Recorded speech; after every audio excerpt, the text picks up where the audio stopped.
What if we find him missing? What's next? I think here's the turning point for us. It's very simple, but it's crucial. We got to get concerned. We got to break into some sort of dissatisfaction.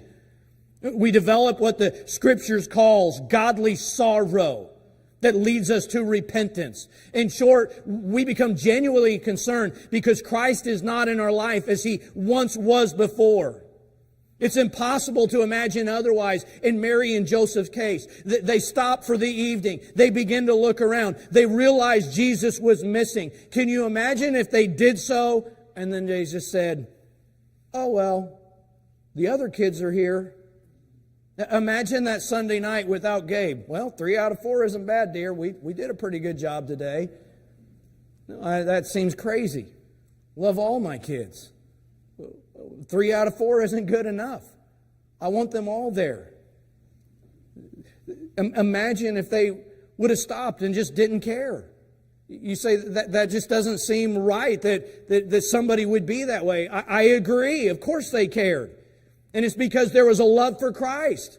Deep down inside, it had not died. That was their son.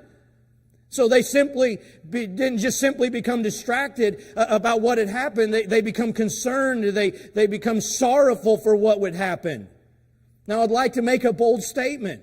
I believe the same is true for any disciple of Christ who has once lost sight of a close relationship with Christ. I submit that deep down, if you're being honest, there is a spark of love for that relationship with God that still burns there. It might be somewhat dormant. It might be somewhat hidden away, but it is still there. So what are the first steps to finding Christ again? They are the steps of an honest and good heart. We must be honest that things aren't the way they used to be, but we must be honest that we still love Him and we desire for it to be back that way.